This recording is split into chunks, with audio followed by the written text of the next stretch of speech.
Hello दोस्तों। मेरा नाम है अमित कुमार और आप सभी का स्वागत है आपके अपने यूट्यूब चैनल सक्सेस गुरुकुल पर।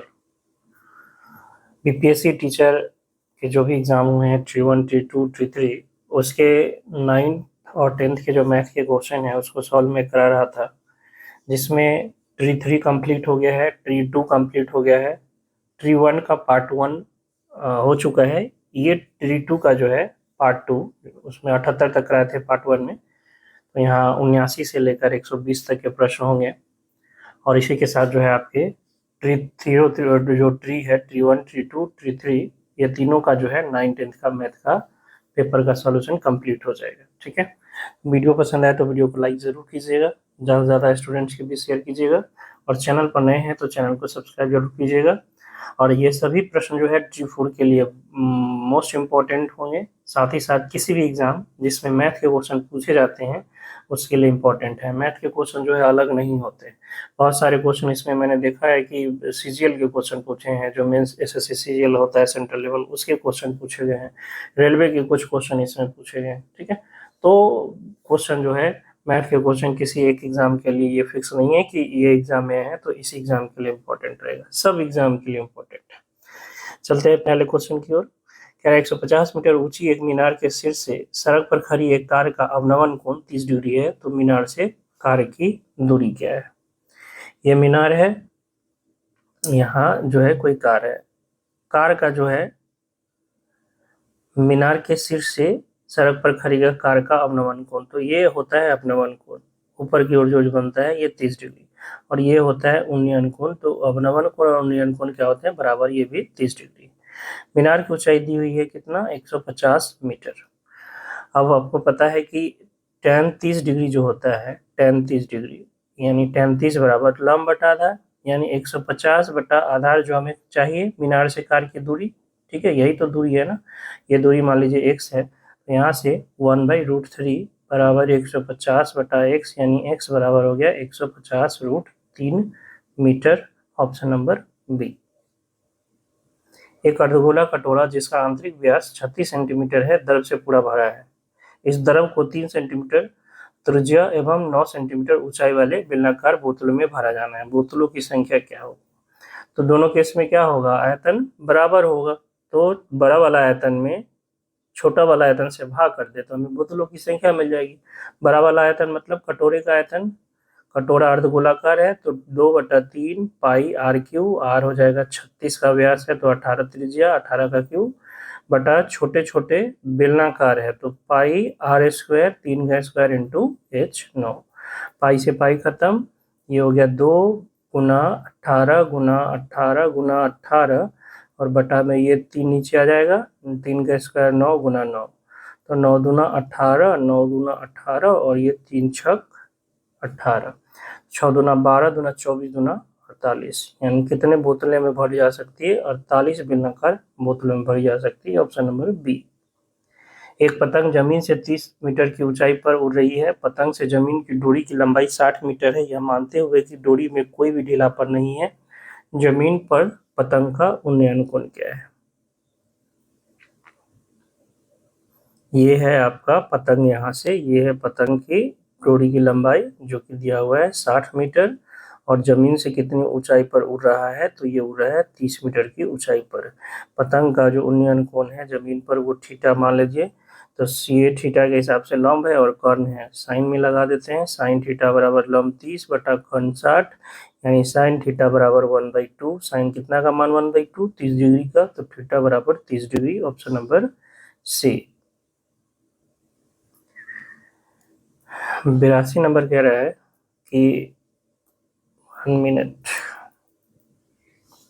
एक बॉक्स में 80 शर्ट है जिनमें 88 अच्छी है और 8 में कम दोष है तथा 4 में बड़ा दोष है। जिम्मी एक व्यवसायी है जो केवल अच्छी शर्ट स्वीकार करता है, परंतु सुजाता एक अन्य व्यवसायी है जो केवल उन शर्टों को अस्वीकार करती है जिसमें बड़ा दोष हो। एक शर्ट को यादृच्छा बॉक्स से निकाला जाता है, जिम्मी द्वारा इसे स्वीकार न करने एवं सुजाता द्वारा इसे स्वीकार करने की प्रायिकता क्या है। तो एक बॉक्स में कितने शर्ट है, 100 शर्ट है जिसमें 88 अच्छी है और 8 में कम दोष है और 4 में बड़ा दोष है।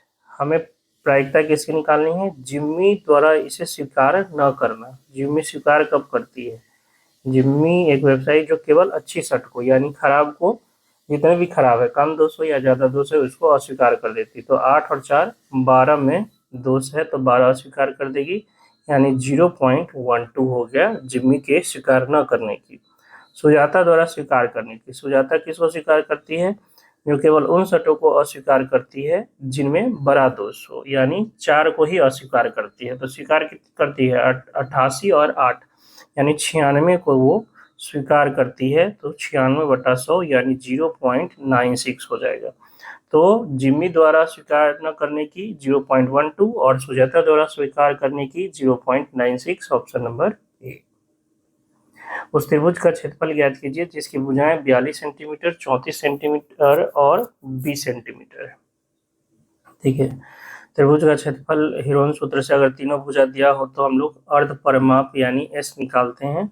42 + 34 + 20, 42 + 34 + 20/2 कितना हो जाएगा? ये 76 + 96/2 48। तो त्रिभुज का क्षेत्रफल √S × S - A 48 - 42 6, S - B 48 - 34 14 और 48 - 20 28। तो 48 को क्या लिख सकते हैं? 8 × 6 लिख सकते हैं, 14 को 2 × 7 और 28 को 7 × 4। तो देखिए ये 8 और यहाँ 2 और 4 8 बन जाएगा, तो 8 बाहर। उसके बाद आपके पास 48, यहाँ 48 × 6 के बाद एक और 6 था ना, 6 × 2, और उसके बाद 6 का जोड़ा लग गया, 7 का जोड़ा लग गया। तो 8 × 7 = 56 गुना, सॉरी 8 × 6 = 48 × 7, यानी कितना हो जाएगा? 8 × 7 = 56 और 7 × 6 = 28, 5 = 33, 336 वर्ग सेंटीमीटर, ऑप्शन नंबर सी। एक भिन्न का हर उसके अंश से 2 अधिक है यदि भिन्न एवं उसके व्युत्क्रम का योग 2.4/15 है तब भिन्न है। 2.4/15 का मतलब हो गया 15 × 30 यानी 34/15। मान लीजिए कि अंश जो है x है तो हर क्या हो जाएगा? x + 2। अंश से 2 अधिक है हर, ठीक है, तो इसका व्युत्क्रम उल्टा कर देंगे तो x + 2/x, इसी का जोड़ जो है इतना के बराबर है। तो इसको सॉल्व कीजिए तो घात समीकरण बनेगा और x का मान निकालिए। दूसरा तरीका है कि ऑप्शन से चेक करिए। देखिए ए ऑप्शन तो हो ही नहीं सकता, इसमें अंश से बड़ा है हर छोटा है, गलत हो जाएगा। अंश जो है वो अगर x है तो हर x + 2 है, यानी हर 2 ज्यादा है अंश से। ये देखिए ज्यादा है 2, 3/5, तो इसका उल्टा करेंगे 5/3, 3 × 9 = 25, 9 × 25 और 9 = 34/15। एक ये हो सकता है, क्योंकि इसमें एक से अधिक भी आंसर होते हैं तो आपको यह भी चेक कर लेना है। 5/7 उल्टा करेंगे तो 7/5, 49 और 25 कितना हो जाएगा? 74/35। तो ये नहीं है, ऑप्शन नंबर बी हो जाएगा। 15 मीटर लंबे कमरे में 75 सेंटीमीटर चौड़ी कालीन बिछाने का खर्च जो है 70 रुपए प्रति मीटर के हिसाब से 8400 रुपए है। तो कमरे की चौड़ाई निकालिए। देखिए कालीन जो है कमरे में बिछता है तो कालीन की क्या होती है? चौड़ाई फिक्स होती है। चौड़ाई क्या होती है? फिक्स होती है, जो कि यहाँ दिया हुआ है 75 सेंटीमीटर है। लंबाई के हिसाब से इसका दाम होता है, जैसे पन्नी आप खरीदने जाते हो तो उसका चौड़ाई फिक्स होता है, 3 फीट वाला चाहिए, 5 फीट वाला चाहिए, लेकिन उसके बाद जो उसका रेट होता है वो लंबाई के हिसाब से होता है कि आपको कितना मीटर चाहिए उस मीटर का। तो वो मीटर क्या लंबाई का पैसा होता है ना। तो यहाँ अगर हम लोग देखें कि 1 मीटर का 70 रुपया है, 1 मीटर का 70 रुपया और टोटल 8400 रुपया लगता है, तो कालीन की लंबाई क्या हो जाएगी? कालीन की जो लंबाई होगी वो हो जाएगी 8400/70 रुपया, 0 से 0 खत्म, 12 7 84, यानी 120 मीटर कालीन की लंबाई है। और कालीन की चौड़ाई कितनी है? 75 सेंटीमीटर। तो कालीन का क्षेत्रफल पता हो जाएगा 120 × 75 सेंटीमीटर है, तो मीटर में बदल देंगे। ये 100, 3 से ये 4 बार में और 4 से ये 30 बार में, कितना हो गया? 30 तिहाई 90 मीटर स्क्वायर। ठीक है, ये कालीन का क्षेत्रफल है और जितना कालीन बिछेगा उतना ही फर्श का क्षेत्रफल होगा, यानी कालीन का जो क्षेत्रफल होगा वो फर्श का क्षेत्रफल होगा। और फर्श की लंबाई यानी कमरे की जो लंबाई है वो 15 है। चौड़ाई मान लेते हैं x है बराबर 90, तो 15 × 6 = 90, यानी x बराबर 6 मीटर, कमरे की चौड़ाई 6 मीटर, ऑप्शन नंबर सी। यदि किसी समांतर श्रेणी के 7वें पद का 7 गुना उसके 11वें पद के 11 गुने के बराबर है, तो उसका 18वां पद क्या होगा?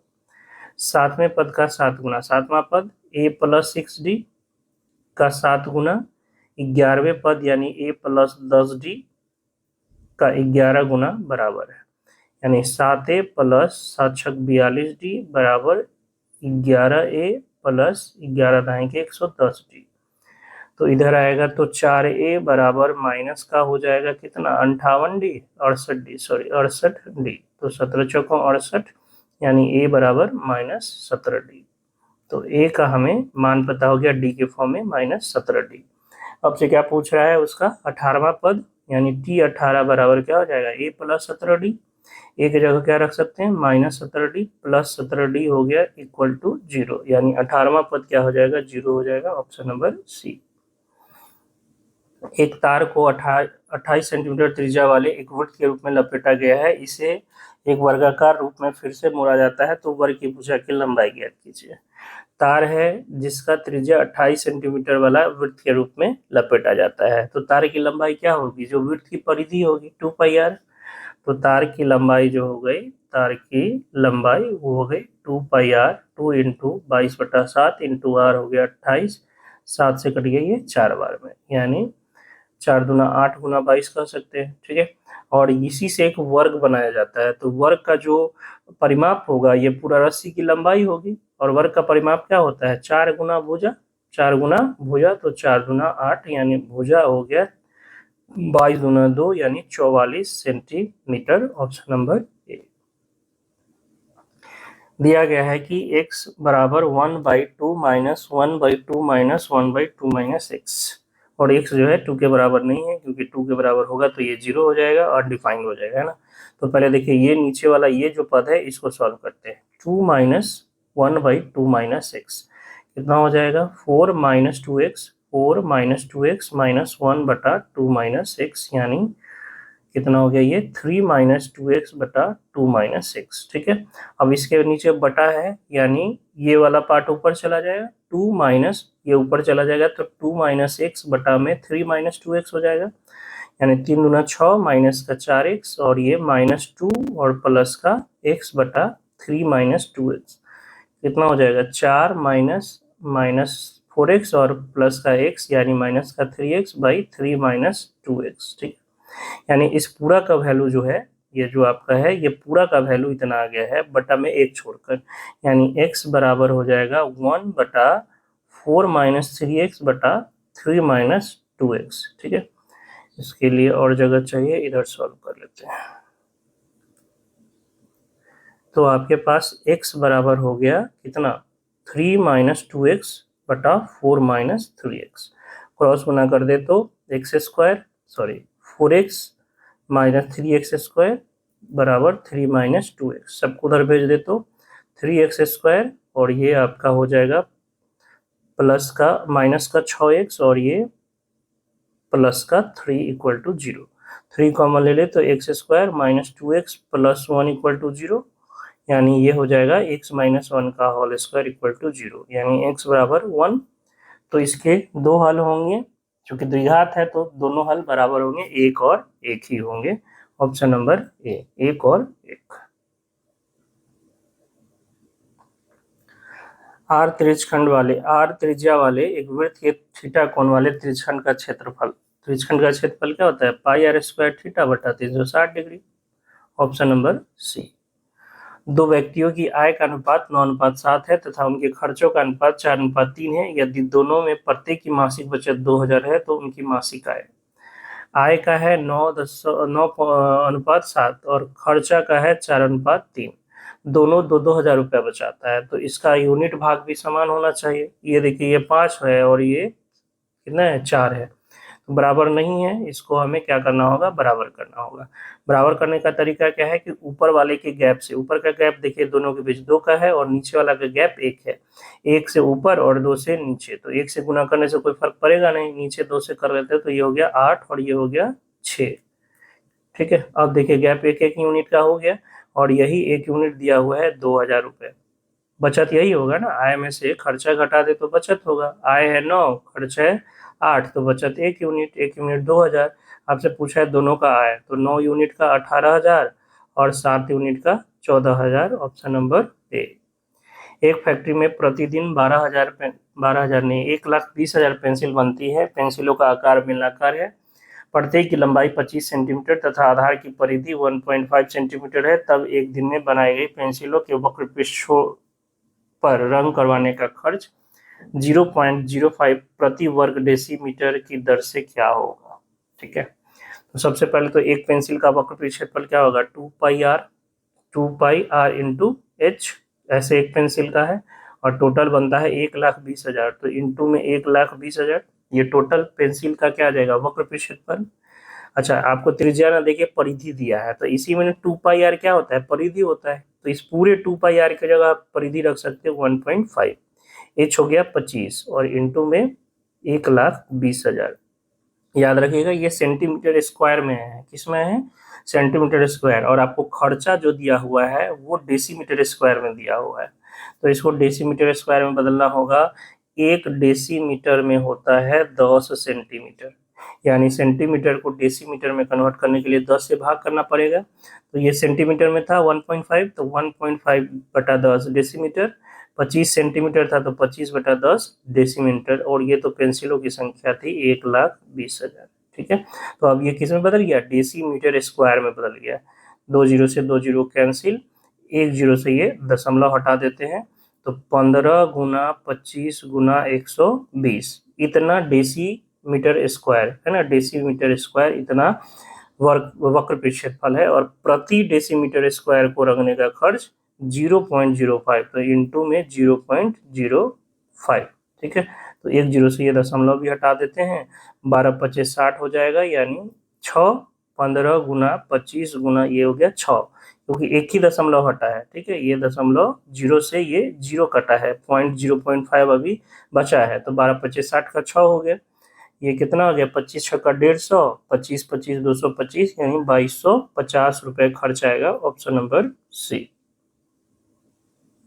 रैखिक समीकरण निकाय इतना तथा इतना पर विचार कीजिए, इन रेखाओं तथा y अक्ष द्वारा बनने वाले त्रिभुज के शीर्षों के निर्देशांक। देखिए, जब भी किसी अक्ष पर बनेगा, मान लीजिए एक रेखा ये है, दूसरी रेखा ये है, तो ये जब काटेगा y अक्ष पर, तो y अक्ष पर आपको पता होना चाहिए कि x का मान क्या होता है, 0 होता है, तो दो जो भी निर्देशांक होगा वो तो y अक्ष पर होगा जहाँ x का मान 0 होगा, तो बारी बारी से आप 0 रख के निकाल लो। इसमें x 0 रखोगे तो y कितना आ जाएगा, 1 आ जाएगा, और इसमें x 0 रखोगे 3 × 0 + 2y - 12 = 0, यानी 2y = 12, यानी y का वैल्यू 6। तो एक तो आपका 0 1 हो जाएगा, ठीक है, दूसरा आपका 0 6 हो जाएगा, तो दो बिंदु तो 0 1 और 0 6।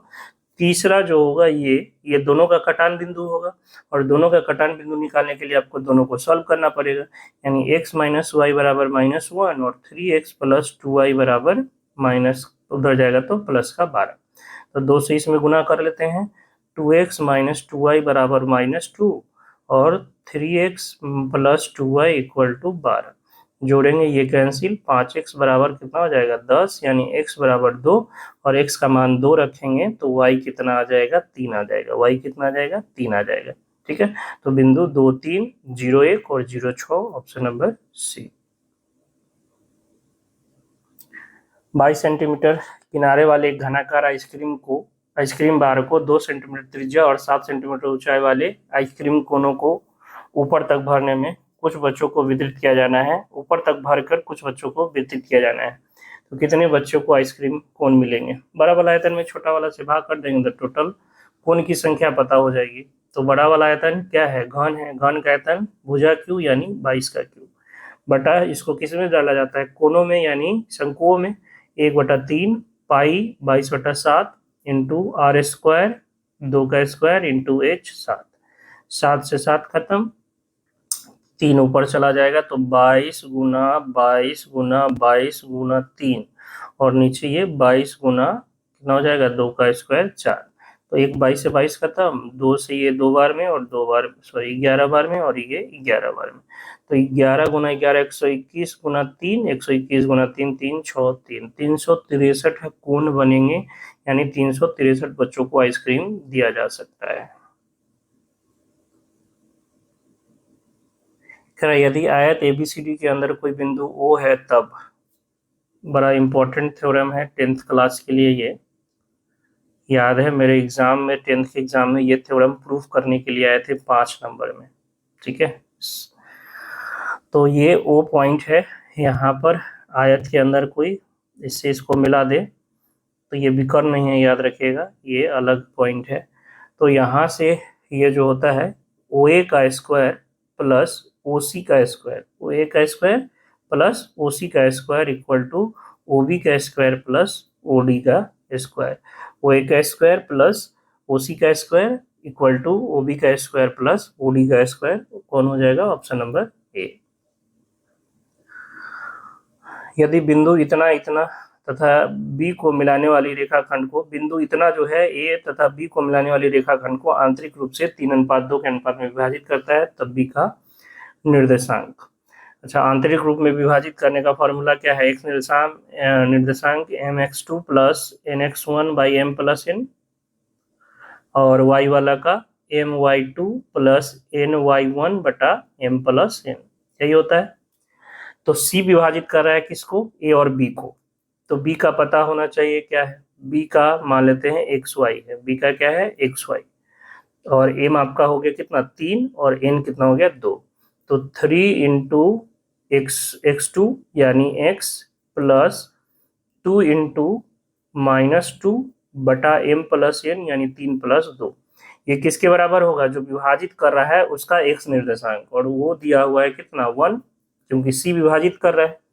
तो यहाँ से आ जाएगा कितना? 3x - 4 बराबर 5, यानी 3x बराबर 9, यानी x बराबर 3 हो गया। तो B का x निर्देशांक 3 होगा। y के लिए इसी तरह कर लेंगे, 3 into y plus 2 into Y निर्देशांक 7 बटा में m प्लस n यानी 3 प्लस 2 बराबर 1। इसका भी y निर्देशांक कितना? 1 ही है। तो 3y बराबर 5 माइनस 14 यानी 3y बराबर -9, यानी y यहाँ से -3 आ जाएगा। तो x हो जाएगा 3 और y हो जाएगा -3, यानी B का जो निर्देशांक है वो 3 और -3, ऑप्शन नंबर बी। एक टीवी सेट बनाने वाला तीसरे वर्ष 600 सेटों तथा 7वें वर्ष 700 सेटों का निर्माण करता है, यह मानते हुए कि निर्माण एक समान रूप से प्रत्येक वर्ष एक स्थिर संख्या से बढ़ता है, तो 10वें वर्ष में टीवी सेटों की संख्या क्या होगी? तो ये एपी का एक क्वेश्चन दिया हुआ है।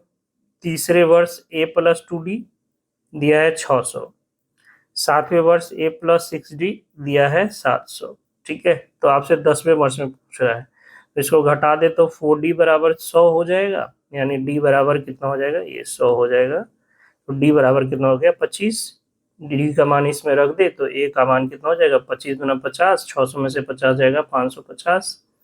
आपसे पूछा है 10वें वर्ष यानी T10, क्या हो जाएगा? A प्लस 9D, A हो गया 550 प्लस D हो गया कितना? 25, 25 नमा 225 और 550 775, ऑप्शन नंबर सी।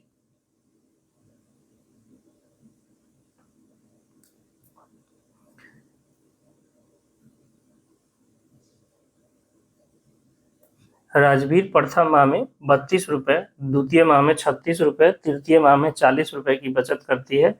यदि वह इस प्रकार से लगातार बचत करे तो कितने समय में 2000 रुपये बचत कर लेगी? यानी टोटल मिला के 2000 रुपये वो कर रही है। पहले महीना में 32 है, दूसरा में 36 है, तीसरा में 40 है, इस तरह से। तो एपी बनेगा, एपी का प्रथम पद 32 हो गया, डी आपका कितना? 4 हो गया, और आपको एसएन दिया हुआ है 2000, यानी सभी का योग 2000। एसएन का फॉर्मूला m/2 इंटू 2a, यानी 32 गुना 64 plus n-1 into D, D कितना हो गया? 4 बराबर 2000, यानी n into 64 plus 4n minus 4 बराबर 2 दूना 4000 हो जाएगा। यानी यहाँ से कितना हो जाएगा? n इंटू 4n प्लस 60 बराबर 4000, यानी n को 4 कॉमन लेके ये हो जाएगा n इंटू n प्लस 15, और 4 से ये कट जाएगा 1000 में, ठीक है। तो ऑप्शन चेक कर ले कौन सा ऑप्शन है। 20 रखेंगे तो 20 इंटू 35 1000 नहीं होगा, 30 रखेंगे तो 30 इंटू 45 1000 से ज़्यादा हो जाएगा, 35 रखेंगे तो 35 गुना 35 और 15 50, ये भी 1000 से ज़्यादा हो जाएगा। तो इनमें से कोई नहीं है, तो इसका आंसर क्या होगा? देखिए एन का मान 25 होना चाहिए, 25 और 25 रखेंगे तो ये 40, 25 चौका 100, 1000 हो जाएगा। ठीक है, तो एन का मान यहाँ पर कितना आ जाएगा? 25 आ जाएगा, जो कि कोई भी ऑप्शन में नहीं है, तो ऊपर में से कोई नहीं, ऑप्शन नंबर ई। एक परीक्षा में एक छात्र ने 30% अंक प्राप्त किए तथा वो 45 अंकों से अनुत्तीर्ण हो गया। दूसरे छात्र ने 42% अंक प्राप्त किए, जो कि उत्तीर्ण होने के लिए आवश्यक न्यूनतम अंकों से 45 अंक अधिक है, तो पूर्णांक ज्ञात कीजिए। ठीक है, 30% लाया तो 45 कम हो गया, 42% लाया तो 45 ज्यादा हो गया, यानी 12% का जो अंतर है ये 45 माइनस का और 45 प्लस का, तो अंतर 90 का हो जाएगा। यानी 2% 6 से काट दे तो 2% 15 के, पूरा पूर्णांक चाहिए मतलब 100% चाहिए, 50 से गुना कर देंगे तो 100%, 50 पचू पचू 15 पचे 75, 750, ऑप्शन नंबर बी। यानी पूर्णांक जो था परीक्षा का वो कितना का था? 750 का था। 20 संख्याओं का माध्य शून्य है, उनमें से अधिक कितने शून्य से अधिक हो सकते हैं? तो 20 का अगर माध्य शून्य है, 20 का माध्य शून्य है तो 19 संख्याएं जो हैं वो 0 से अधिक हो सकती है। एक संख्या अगर नेगेटिव हो जाए और ये नेगेटिव का जो मान है वो 19 के योग के बराबर हो जाए तो इसका माध्य क्या हो जाएगा? 0 हो जाएगा। ठीक है, तो जब भी ऐसे प्रश्न आए तो उसका आंसर जितना संख्या दिया हुआ है उससे एक कम, जैसे हमने कहा 10 संख्याओं का माध्य शून्य है, कितनी संख्याएं ऋणात्मक हो सकती है? तो 9 संख्याएं ऋणात्मक हो सकती है। इन 9 का योग जो है एक धनात्मक के बराबर हो जाए तो 0 कर क्या हो जाएगा? 0 हो जाएगा। ठीक है, तो इसका आंसर क्या हो जाएगा? 19 हो जाएगा, ऑप्शन नंबर ए। सोहित ने विकास से साधारण ब्याज पर 14% वार्षिक दर से 3 वर्ष के लिए 6300 रुपए उधार लिए। सोहित मूलधन में कुछ और धनराशि जोड़कर मोहित को उतनी ही अवधि के लिए 16% वार्षिक दर पर साधारण ब्याज पर उधार दिए। इस लेनदेन में सोहित को 618 रुपए लाभ हुआ। सोहित द्वारा मोहित को उधार दी गई राशि क्या थी? तो सोहित ने विकास से साधारण ब्याज पर पैसा लिया, कितना? 6300 रुपए 3 वर्ष के लिए 14% से। ठीक है, इतना पैसा लिया। अब इस 6300 में कुछ जोड़ दिया, 6300 में मान लीजिए x जोड़ दिया। ठीक है, अब इस पर जो है 3 वर्ष के लिए ही 16% से वो उससे ब्याज लिया मोहित से, तो उसको फायदा क्या हुआ? तो इतना दिया वो विकास को, इतना लिया वो किससे? मोहित से, तो इन दोनों का ही अंतर कितना हो जाएगा? 618 रुपया हो जाएगा। यानी कह सकते हैं कि 6300 प्लस x का 3 वर्ष से 16% का जो ब्याज होगा, इसमें से अगर 6300 का 3% से 3 वर्ष का 14% से जो ब्याज होगा, इन दोनों का अंतर ही 618 रुपये है। ठीक है, तो इसको आप लोग सॉल्व करके यहाँ से x का मान निकाल सकते हो। कितना हो जाएगा? देखिए थोड़ा सा शॉर्टकट सॉल्यूशन करेंगे कि 3 इसमें भी है, 6300 का 100 करेंगे तो 63 हो ही जाएगा, और यहाँ 3 गुना 16 है यानी 3 गुना 14 है, तो 2 का अंतर हो जाएगा, तो 3 गुना 2 कह सकते हैं, और आपका 100 से 100 कैंसिल हो गया, बच गया सिर्फ x वाला। x वाला कितना हो जाएगा? 16 तिहाई 48 x बटा 100 इक्वल टू 618। तो 3 दूना 6, छतरी 18, और ये 6 छक 36 और 1 37 प्लस 48 x बटा 100 इक्वल टू 618। उधर माइनस करेंगे तो 48 x बटा 100 बराबर कितना हो जाएगा? ये 0, और ये आपका 4, और ये आपका 2, यानी 48 बचे 240, x का वैल्यू कितना हो गया? 500। यानी वो 500 रुपया जो है एक्स्ट्रा जो है आपका जोड़ रहा है, उसमें मोहित को देते समय 500 एक्स्ट्रा जोड़ रहा है सोहित। तो पहले कितना लेता था? 6300, और उसमें 500 एक्स्ट्रा जोड़ दिया, यानी कितना हो जाएगा? 6800 रुपया वो दे रहा है मोहित को, ऑप्शन नंबर बी। एक तरीका तो ये है। ठीक है, इसको एक और तरीके से आप सॉल्व कर सकते हो, इसका दूसरा तरीका देख लो, लेकिन वहाँ थोड़ा सा सोचना पड़ेगा, कॉन्सेप्ट आपको क्लियर करना पड़ेगा कि चीजें क्या है। देखिए ब्याज पहले भी 6300 ही लग रहा था, बाद में भी 6300, और कुछ राशि पर आपको जो है एक्स्ट्रा लगेगा। एक्स्ट्रा क्या मिलेगा? तो 6300 पर आपका तो 14% पहले मिल ही रहा था, अब 6300 पर 16% मिलेगा ही, 6300 पर 16%, और जो भी राशि वो जोड़ा है, यानी मान लीजिए एक्स्ट्रा एक्स जोड़ा है, उस पर 16% का ब्याज, और ये जो 6300 है उस पर एक्स्ट्रा 2% का ब्याज। पहले तो 14% वो तो देता ही है, 14% वो तो विकास को देता ही है, लेकिन जो मोहित को दिया वो 16% पर, यानी उसको यहाँ से कितना फायदा होगा, तो कहिएगा 6300 का 2% के हिसाब से 3 वर्ष का उसको फायदा मिलेगा। ठीक है, यानी कह सकते हैं 3 दूना 6%, 6300 का 6%, जो कि हो जाएगा कितना, 18 छः 36 378 रुपए। टोटल उसको कितना मिल रहा है, 618 रुपए फायदा, और 378 सिर्फ इस 2% एक्स्ट्रा के कारण मिला, जो कि कितना हो जाएगा, 618 माइनस 378, 240 रुपए उसको एक्स्ट्रा मिलता है। ये 240 रुपए क्या है, जो एक्स्ट्रा पैसा जोड़ा है उसका ब्याज है, एक्स्ट्रा पैसा जो जोड़ा है उसका ब्याज है 240 रुपए। और एक्स्ट्रा पैसा किस दर से, 16% दर से, कितना वर्ष का, 3 वर्ष का, तो 16 तिहाई 48% का वैल्यू ही 240 है, तो 1% का वैल्यू 5 हो जाएगा, 100% का वैल्यू 500, यानी 500 रुपया वो एक्स्ट्रा जोड़ कर देता है मोहित को। 6300 लिया था, 500 एक्स्ट्रा देगा, यानी 6800 रुपया। तो आप ऐसे भी बना सकते हो, ऑप्शन नंबर बी।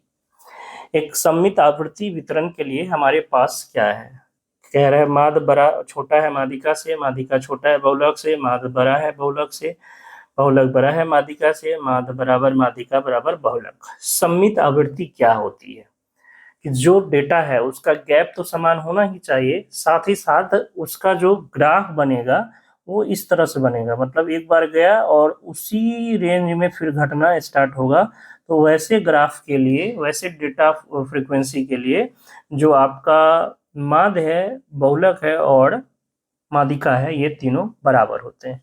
इसको एक एग्जांपल से समझिए, 1 2 2 3 3 3 4 4 और ये 5। ठीक है, ये एक डेटा है, ये एक डेटा है। ठीक है, रेगुलर गैप समान है। अगर हम इसका पूछे आपसे कि माध्य बताओ, तो माध्य सबको जोड़कर क्या करेंगे, जितना है उसे भाग कर देंगे। तो 1 और 2 3, 3 3 6, 6 और 2 8 और 1 9 को है, जोड़ लेते हैं। 4 1 5, 5 और यहाँ 9 हो जाएगा 14, 14 और ये 8, 22 और 5 27, 27/9 करेंगे कितना आ जाएगा, 3।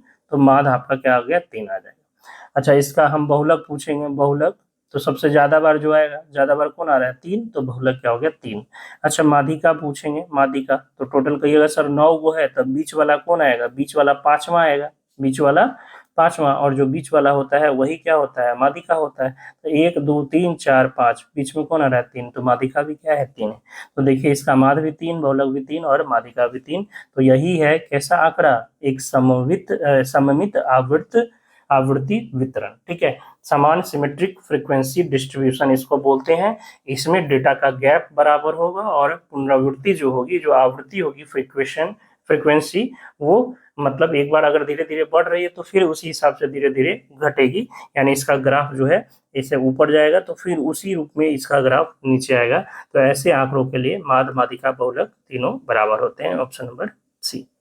एक दीवार घड़ी में प्रातः 8 बजे ठीक समय कर दिया गया था, यह घड़ी 24 घंटे में 10 मिनट आगे चलती है। अगले दिन जब यह दोपहर में 1 बज रहे हो तो इसका ठीक समय क्या हो, 24 घंटा में 10 मिनट। ठीक है, और 8 बजे सुबह में ठीक किया गया था, 8 सुबह से अगला 8 24, 1 बजे मतलब 13 बजे, तो 13 8 8 और 13 कितना, 5 का, यानी 29 घंटा में हमें देखना है। तो 24 घंटा में 10 है, तो 1 घंटा में कितना हो जाएगा, 10/24, तो 29 घंटा में 10 गुना 29/24 मिनट। ठीक है, इतना हो जाएगा। कटने वाला है क्या, या इसको सेकेंड में भी बदल देंगे, तो टोटल हो गया आपका कितना, 290/24 मिनट। 290, 24 48, 24 एकम 24 और 24 दूना 48, 12 मिनट, और इधर कितना हो गया, 24 एकम 24, 24 दूना 48, यानी 2/24 इतना मिनट। ये मिनट एक्स्ट्रा आ रहा है, इसको सेकंड में बदल लेते हैं, 60 से गुना, 2 से 12 बार में, ये 12 से 5 बार में, यानी 12 मिनट 5 सेकंड जो है एक्स्ट्रा दिखाएगा, 12 मिनट 5 सेकंड। इसको लिख देते हैं 12 मिनट 5 सेकेंड एक्स्ट्रा दिखाएगा। यानी 1 बज रहा है, कहने का मतलब 13 अगर बज रहा है तो इसमें से 12 मिनट 5 सेकेंड अगर घटा लेंगे तो अगर 12 मिनट घटाते तो 12:48 होता, बट ये 12:47:55 होगा, यानी 12:47:55। ठीक है, तो अगर हम राउंड ऑफ फिगर में बात करें, चूंकि बात सिर्फ मिनट में हो रही है, तो इसका आंसर लगभग में क्या होना चाहिए, 12:48। चूंकि सेकेंड की चर्चा नहीं की गई है तो हम लोग 12:48 कह सकते हैं। तो क्या बज रहा होगा, दोपहर का 12:48 बज रहा होगा। एक आवृत्ति बंटन के माध्य और बहुलक क्रमशः इतना है, तो माध्यिका क्या है?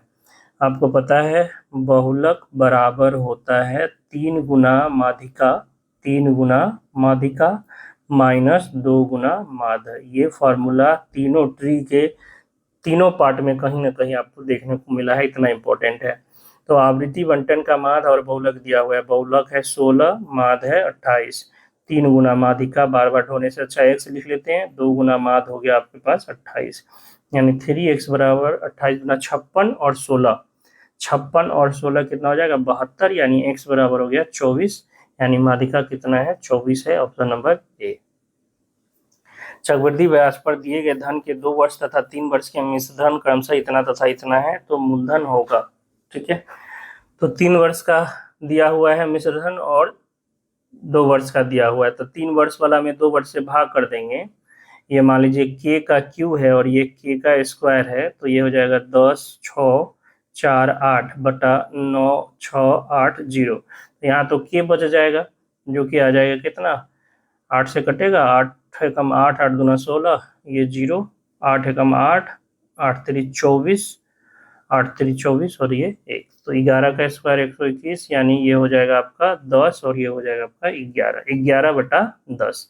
यानी हमें फैक्टर पता हो गया कि किस फैक्टर, आप चाहो तो यहाँ से रेट बता सकते हो कि अगर फैक्टर 11/10 है तो रेट 1/10 होगा, 10 से 1 बढ़ गया है, यानी 10% रेट है, 10% रेट है। बट हमें रेट नहीं बताना है, हमें बताना है मूलधन। तो 2 वर्ष में कितना हो गया है, 9,680, यानी x अगर मूलधन रहा होगा तो इसका 11/10 गुना 11/10 बराबर है 9,680। 11 से 11 88, 11 88, 11 88, यानी x बराबर कितना हो गया, 8,000। मूलधन क्या था, 8,000, ऑप्शन नंबर ए। 2 अलग अलग पासों को एक साथ उछाला जाता है, दोनों पासों पर आने वाली संख्याओं का योग 5 होने की प्रायिकता। 2 पासा को 6 बार उछालेंगे, 2 बार उछालेंगे तो टोटल परिणाम कितना, 36। अब हमें योग 5 चाहिए, तो 3 2 हो सकता है, 2 3 हो सकता है, और 1 4 हो सकता है, और 4 1 हो सकता है, और कोई दूसरा नहीं होगा जिसका योग कितना हो, 5 हो। तो ये 4 टोटल परिणाम है, 5 योग होने के, और टोटल परिणाम 36, तो 4/36 यानी 1/9, ऑप्शन नंबर 1। कह रहा है x पे पावर 31 प्लस 31 को x+1 से विभाजित करने पर शेषफल क्या होगा। तो इसको लिख सकते हैं x पे पावर 31 प्लस 1 प्लस 30, ये पूरा जो है x+1 से विभाजित होगा। x पे पावर 31 प्लस 1 पे पावर 31 इसको लिख सकते हैं, और प्लस 30 बटा x+1 से भाग करेंगे। तो आपको पता होना चाहिए कि x पे पावर n प्लस a पे पावर n में अगर x प्लस a से भाग करे और n अगर विषम हो, n क्या हो, विषम हो, तो शेषफल 0 आता है, यानी पूरा इसे कट जाएगा ये। ठीक है, तो यहाँ 31 जो है क्या है, विषम है, 31 जो है आपका क्या है, विषम है, तो ये पूरा कट जाएगा, तो बचेगा क्या, 30। एक तरीका तो ये है शेषफल प्रमेय से, और दूसरा है बहुपद का शेषफल प्रमेय, जिससे भाग करना है उसको 0 के बराबर कर दीजिए, तो x बराबर -1 और -1 इसमें रख दीजिए, तो -1 पे पावर 31 प्लस 31, -1 पे पावर विषम -1, और ये प्लस का 31, यानी कितना आ गया, 30 आ गया। ऐसे भी आप सॉल्व कर सकते हो। 1 से 40 तक की संख्या वाली टिकट से भरे एक बैग से यादृच्छिक रूप से एक टिकट निकाला जाता है चयनित टिकट की संख्या 7 का गुणक होने का। तो 1 से 40 तक टोटल 40 परिणाम, 7 का गुणक मतलब 7, 14, 21, 28 और 35, यही होगा। 1 2 3 4 5, 5 को होगा 40 में 1/8, ऑप्शन नंबर बी। एक व्यक्ति ने एक घोड़ा एवं एक कार 20,000 में खरीदा। उसने घोड़े पर 20% लाभ पर, कार पर 10% हानि पर बेचे, उस प्रकार पूरे लेन देन में 2% का लाभ हुआ। तो ऐसे क्वेश्चन को हम लोग एलिगेशन से बनाते हैं कि दो पार्ट है, एक पार्ट पर आपको 20% का लाभ हुआ, दूसरे पर 10% का हानि हुआ, और टोटल पे आपको 2% का लाभ हो गया। तो इसका जो और इसका अंतर होगा इधर का रेशियो, और इसका जो अंतर होगा वो इधर का रेशियो। तो देखिए 10 और -10 है, याद रखिएगा 10 का हानि है, तो -10 और 2 का अंतर 12 हो जाएगा, और 20 और 2 का अंतर 18 हो जाएगा। ये इसके सीपी का रेशियो आता है, यानी क्रय मूल्य का रेशियो आता है, जो कि कितना हो गया 2:3। यानी घोड़ा अगर 2 का है तो कार 3 का, टोटल 5 का, और 5 का वैल्यू दिया हुआ है 20,000, तो 1 का वैल्यू हो जाएगा 4,000। आपसे क्या पूछा है, घोड़े का 2 यूनिट, 2 यूनिट का 4 दूना 8,000, ऑप्शन नंबर सी। एक लॉटरी में 6 पुरस्कार और 6 रिक्त स्थान है, पुरस्कार न मिलने का प्रायिकता। तो रिक्त स्थान मिलेगा तो पुरस्कार नहीं मिलेगा, 24 है, और टोटल परिणाम 24 + 6, क्योंकि 24 को रिक्त स्थान है, 6 को पुरस्कार है 30, तो पुरस्कार न मिलना मतलब रिक्त स्थान मिलना, और रिक्त स्थान मिलना मतलब 24 मिलना, 24/36, 12 दूना 24 और 12 तिहाई 36, 2/3। ठीक है, सॉरी 36, तो 24 और 6 30 होगा ना, टोटल परिणाम 24 और 6 30, तो ये कट जाएगा किससे, 6 से 4 बार में और 6 से 5 बार में, यानी 4/5, ऑप्शन नंबर सी। ठीक है,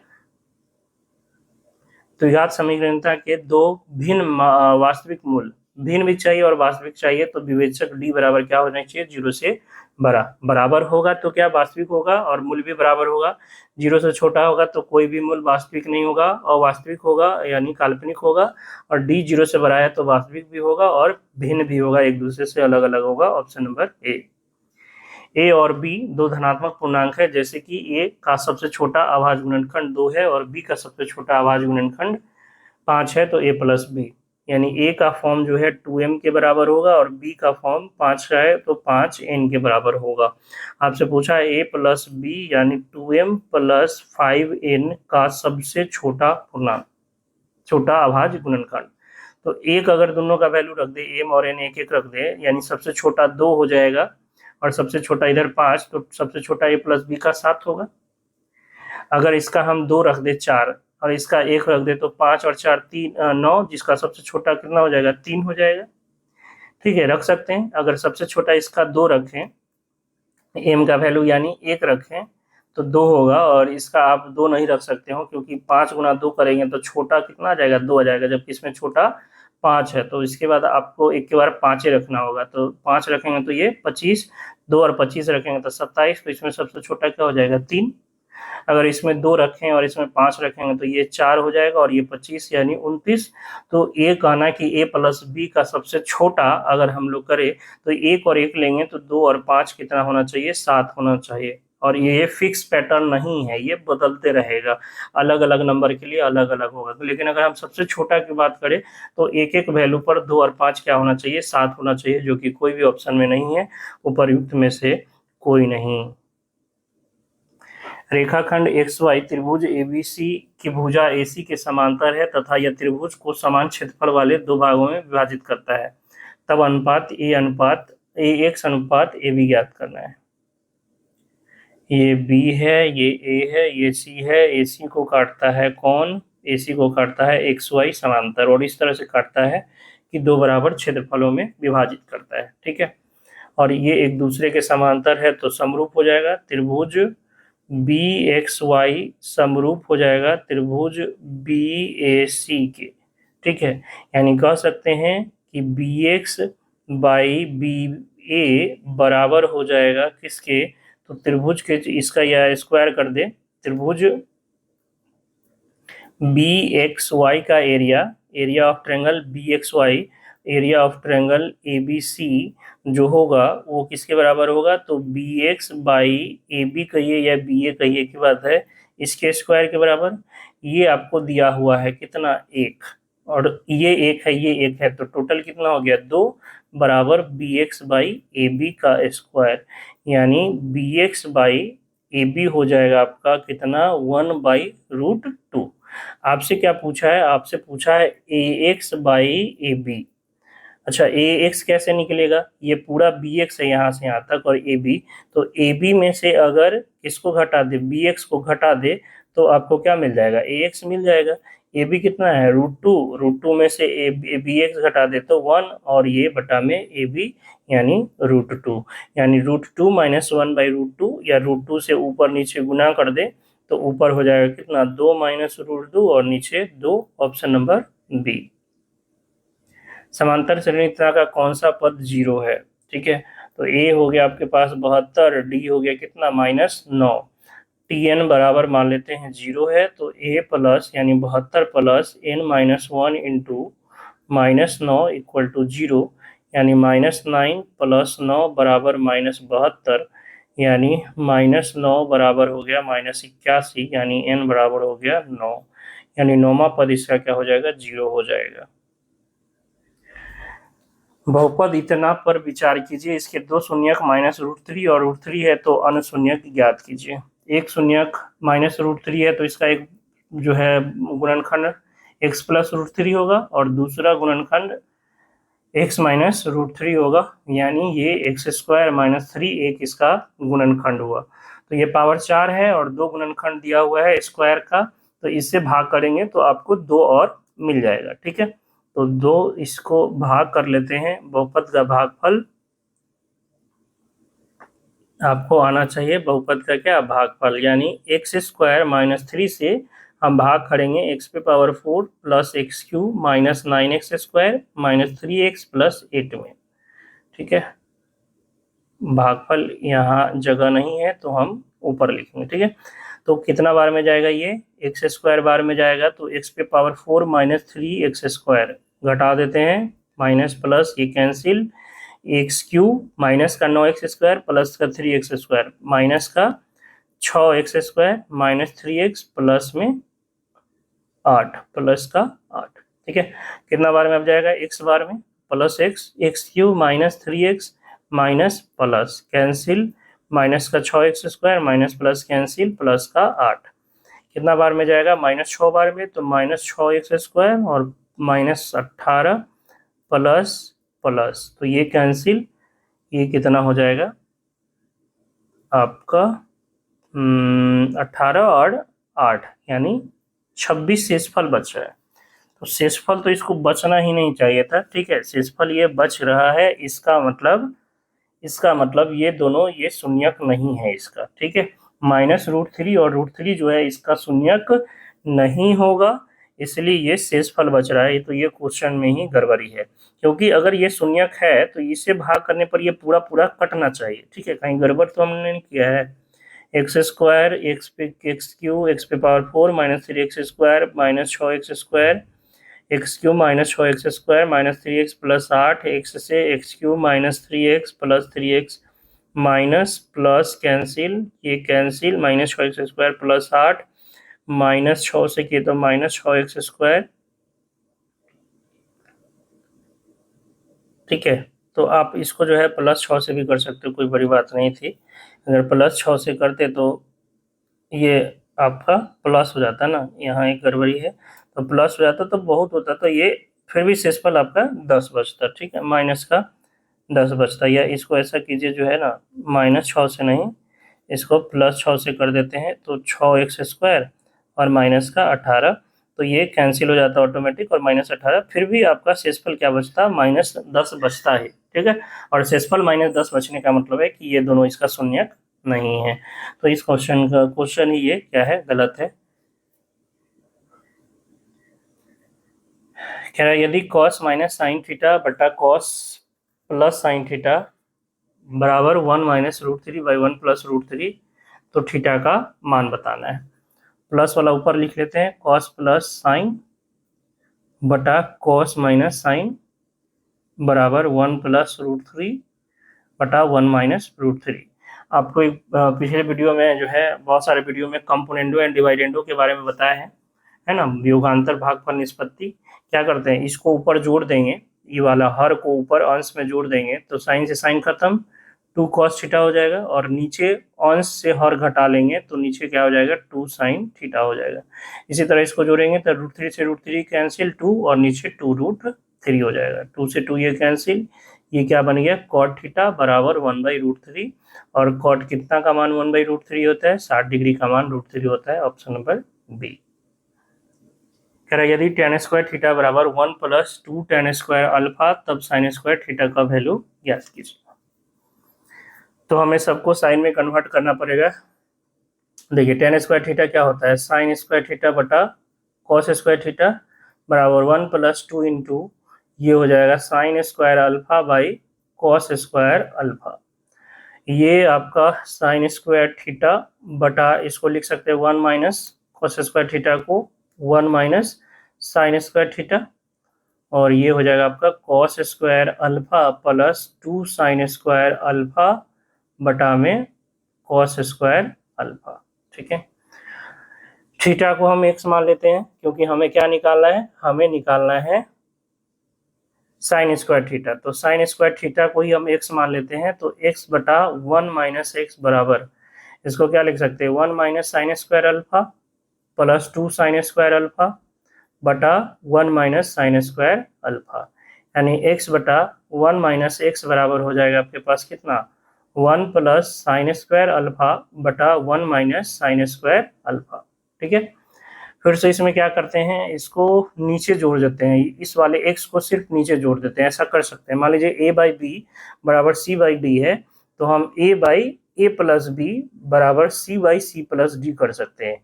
ये नीचे वाले को यानी अंश को हर में जोड़ सकते हैं।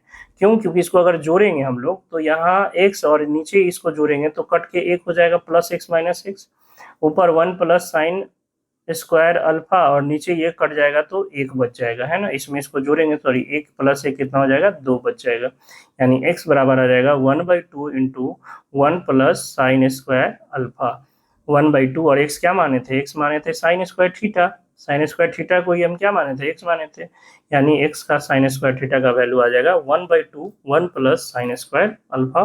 Option number 1। कह रहा है किसी शहर में टैक्सी शुल्क में निश्चित शुल्क शामिल होता है और शेष किलोमीटर में तय की गई दूरी पर निर्भर करता है। यदि कोई व्यक्ति 60 किलोमीटर की यात्रा करता है तो उसे 960 रुपये भुगतान करना पड़ता है, और 80 किलोमीटर की यात्रा करता है तो 1260 रुपये का भुगतान करना पड़ता है। निश्चित शुल्क और दर प्रति किलोमीटर ज्ञात कीजिए। यानी जिस तरह से घर का मीटर होता है ना कि एक मीटर जो है 150 रुपये आपका फिक्स है, लगेगा ही लगेगा, आप लाइट जलाइए या नहीं जलाइए, लेकिन उसके बाद जैसे चलाइएगा तो उस यूनिट के हिसाब से आपका बिल बनेगा। उसी तरह इसमें है, तो 60 किलोमीटर में फिक्स प्लस 60 किलोमीटर का पैसा 960 होगा, और 80 किलोमीटर में फिक्स और प्लस कुछ दूरी का जो है 1260 दिया हुआ है। तो अगर इसमें से इसको घटा दे तो हमें 20 किलोमीटर का दाम पता हो जाएगा, क्योंकि फिक्स राशि इसमें भी है फिक्स इसमें भी है, तो घटाएंगे तो फिक्स वाला तो कैंसिल हो जाएगा। यानी आपको यहाँ से जो मिलेगा वो क्या मिलेगा, 20 किलोमीटर का दाम मिल जाएगा, जो कि कितना है ये 900 और ये 60 300 हो जाएगा, यानी 1 किलोमीटर का 15 रुपया। तो किलोमीटर का तो पता हो गया किराया कि प्रति किलोमीटर कितना है 15 रुपया है। फिक्स चार्ज निकालना है तो 60 गुना 15 60 कितना हो जाएगा 15 300 15 6 90 900 रुपया उसका किराया होना चाहिए, जबकि लग रहा है 960 रुपये, यानी फिक्स चार्ज कितना है 60 रुपया है। तो प्रति किलोमीटर 15 रुपये और फिक्स चार्ज 60 रुपये। Option number A. एक समतल मैदान पर एक ऊर्ध्वाधर मीनार स्थित है तथा इस पर एक झंडा ऊर्ध्वाधर लगा है जिसकी ऊंचाई h है। मैदान पर स्थित किसी बिंदु से झंडे के आधार एवं शिखर का उन्नयन कोण क्रमशः अल्फा तथा बीटा है, तो मीनार की ऊंचाई ज्ञात कीजिए। ये है मीनार और यहाँ से है झंडा, ठीक है। ये झंडे द्वारा जमीन पर उन्नयन कोण, और ये किसके द्वारा है, मीनार झंडे के ऊपरी सिरा द्वारा। तो आधार का अल्फा है और ऊपरी सिरा का बीटा है। ये झंडे का ऊंचाई h है, तो आपसे मीनार का ऊंचाई कैपिटल H मान लीजिए पूछा है। दूरी आप कुछ भी मान सकते हो, चूंकि दूरी से यहाँ फर्क नहीं पड़ रहा है तो दूरी को हम 1 मान लेते हैं, ठीक है, दोनों के लिए 1 हो जाएगा। तो tan अल्फा बराबर क्या हो जाएगा, tan अल्फा बराबर हो जाएगा h/1 यानी h, और tan बीटा बराबर क्या हो जाएगा, tan बीटा बराबर हो जाएगा h प्लस h बाई 1 यानी h plus 1 h plus alpha. ठीक है, तो यहाँ से अगर हम लोग 1 से नहीं होगा ना, x मान लेते हैं, यहाँ से क्या निकालना है, कैपिटल H निकालना है ना। 1 मिनट, गड़बड़ हो जाएगा, x नहीं यहाँ 1 नहीं, यहाँ x मान लीजिए। तो tan अल्फा बराबर हो जाएगा h बाई एक्स, यानी x बराबर हो जाएगा h बाई tan अल्फा, और दूसरा वाला में tan बीटा वाला में हो जाएगा capital H plus small h बटा x, यानी x बराबर हो जाएगा capital H plus small h बटा tan बीटा। दोनों x x है, बराबर करना होगा, यानी h बाई tan अल्फा बराबर होगा किसके, h प्लस स्मॉल h बटा tan बीटा के। क्रॉस गुना करेंगे तो capital H into tan beta बराबर capital H into tan alpha plus small h into tan alpha. इसको इधर भेज देंगे तो tan H capital H common लेके tan beta minus tan alpha बराबर हो जाएगा h इंटू टैन अल्फा, यानी कैपिटल H बराबर h इंटू टैन अल्फा बटा tan beta minus tan alpha. h into tan alpha बटा tan beta minus tan alpha, option number C. एक लड़की जिसकी ऊंचाई 90 सेंटीमीटर है, एक लैंप पोस्ट से 1.2 मीटर प्रति सेकंड की गति से चलती है। यदि लैंप भूमि से 3.6 मीटर की ऊंचाई पर है, तब 4 सेकंड पश्चात जो है लड़की की छाया की लंबाई क्या होगी। ये है लैंप पोस्ट, ठीक है, यहाँ पे लड़की है और ये लड़की क्या करती है, चलना स्टार्ट करती है, कुछ समय के बाद ये यहाँ पहुंच जाती है, ठीक है, 4 सेकंड के बाद। तो लैंप पोस्ट का छाया इस तरह से पड़ेगा, ये यहाँ पर ये लड़की की छाया हो गई। लैंप पोस्ट जिसका ऊंचाई दिया हुआ है 90 सेंटीमीटर, लड़की, अच्छा लड़की का ऊंचाई 90 है, लड़की का 90 है, लड़की 1.54 मीटर से चल रही है और टेल लैंप की ऊंचाई जो है भूमि से इतना मीटर की ऊंचाई पे है, यानी 3.6 मीटर है, याद रखिएगा ये सेंटीमीटर है। और 4 सेकंड में लड़की कितनी चल जाएगी, तो 1.2 मीटर प्रति सेकंड से 4 मिनट में 4.8 ये चली है यहाँ से यहाँ तक। तो छाया की लंबाई मान लीजिए x है, तो ये या तो tan थीटा करके बना सकते हो, या एक समरूप त्रिभुज का हो जाएगा, ये 90 है ये 90 है, तो दोनों कोण बराबर और ये कोण कॉमन, तो समरूप त्रिभुज हो जाएगा। तो इसका अगर हम 3.6 मीटर लें तो इसका हमें कितना लेना पड़ेगा, 90 सेंटीमीटर है तो 90/100, और इसका हम x लें तो इसका हमें क्या लेना पड़ेगा, 4.8 प्लस x लेना पड़ेगा, ठीक है। तो 1 0 से 1 0 तो ये खत्म हो गया, ऊपर जाएगा तो 36/9 बराबर x बटा 4.8 प्लस x, 9 चक 36 हो गया, यानी 4 चक 16 और 8 चक 32, 16 और 32 यानी 19.2 बराबर हो जाएगा आपके पास कितना, प्लस का ये 4x भी हो जाएगा ना, प्लस का 4x बराबर में x, यानी 3x बराबर 19 पॉइंट, किधर गड़बड़ हो गया, अच्छा ये उल्टा हो गया ना, बड़ा वाला का ऊपर रखे हैं तो यहाँ जो है गड़बड़ हो गया, ये 4.8 प्लस x ऊपर होगा, नीचे x, ऊपर बड़ा वाला का रखे हैं ना तो यहाँ भी बड़ा वाला का रखेंगे, तो ये कितना हो जाएगा 36/9 बराबर 4.8 प्लस x बाई x, 9 चौक 36, यानी 4x बराबर 4.8 प्लस x, यानी 3x बराबर 4.8, यानी x बराबर कितना हो जाएगा 16 3 48, यानी 1.6, यानी लड़की की छाया की लंबाई क्या हो जाएगी 1.6 हो जाएगी। ये ट्री 1 का आखिरी क्वेश्चन होगा मैथ्स का, और आखिरी क्वेश्चन ही बवाल क्वेश्चन है, ठीक है। ये सब जो है 10th क्लास का ट्रिग्नोमेट्री जिसमें सिद्ध करने के लिए आता था वो क्वेश्चन है, और ये थोड़ा सा ज़्यादा लेंदी क्वेश्चन होता है और इसको ऑब्जेक्टिव में पूछ दिया है, ठीक है। तो जिसको इसका आंसर पता होगा वो तो डायरेक्ट टिक मार देगा, याद, ऐसे क्वेश्चन जनरली याद भी रहता है कि सिद्ध कीजिए इतना बराबर इतना, तो वो याद रहता है कि क्या सिद्ध करना है, ठीक है। बाकी देखिए, इसको चूंकि सेक और टैन में कन्वर्ट करना है या कॉट और कॉसेक में कन्वर्ट करना है, तो पहले सेक और टैन का ही देखते हैं। टैन में बदलने के लिए सब में कॉस से भाग कर देते हैं। कॉस से भाग करेंगे तो sine by cos tan minus ये हो जाएगा 1 और ये हो जाएगा सेक थीटा, और ये हो गया आपका टैन, ये हो गया 1 और ये हो गया माइनस का सेक थीटा। ठीक है। अच्छा, आप लोगों को पता होगा कि sec square theta minus tan square theta क्या होता है, 1 होता है। तो 1 की जगह इतना रख सकते हैं क्या? इतना की जगह 1 रखे या 1 की जगह इतना रखे? तो यहाँ पे आपके पास sec theta plus tan theta तो है ही, साथ ही साथ -1 है, जिसके जगह लिख सकते हैं sec square theta minus tan square theta. नीचे वाले को रहने देते हैं, tan theta minus plus sorry minus का सेक थीटा माइनस का सेक थीटा और प्लस का 1। ठीक है।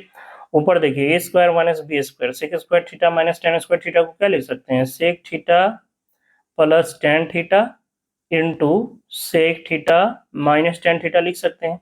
तो इसमें से कॉमन आ जाएगा sec theta plus tan theta, ऊपर वाले में से कॉमन आ जाएगा। तो क्या बचेगा, यहाँ 1 बचेगा और यह माइनस का सेक थीटा और प्लस का टैन थीटा बचेगा, और बटा में ये आपके पास टैन थीटा माइनस का सेक थीटा और प्लस का 1 बचेगा। देखिए, ऊपर और नीचे जो बचा है वो सेम बचा है, ये टैन है माइनस का सेक प्लस का 1, तो ये कैंसिल आएगा। यानी इसका रिजल्ट किसके बराबर होता है, sec theta plus tan theta के बराबर होता है। आपको ये ऑप्शन में इतना है नहीं, तो देखिए sec square theta minus tan square theta 1 होता है, यानी sec theta plus tan theta into sec theta minus tan theta बराबर 1। तो यहाँ से अगर कोई आपसे पूछेगा कि sec theta plus tan theta किसके बराबर होगा, तो नहीं लिख सकते 1 by sec theta minus tan theta के बराबर। तो sec theta plus tan theta किसके बराबर हो जाएगा, 1 by sec theta minus tan theta के बराबर हो जाएगा। ऑप्शन नंबर ए इसका सही आंसर हो जाएगा। ठीक है।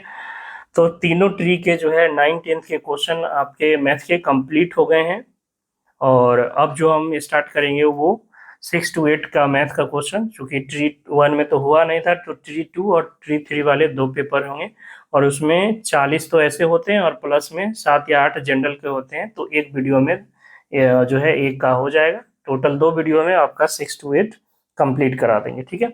वीडियो पसंद आया हो तो वीडियो को लाइक जरूर कीजिएगा, चैनल पर नए हैं चैनल को सब्सक्राइब कीजिएगा, ज़्यादा से ज़्यादा लोगों में शेयर कीजिएगा। मिलते हैं नेक्स्ट वीडियो में, तब तक के लिए जय हिंद जय भारत।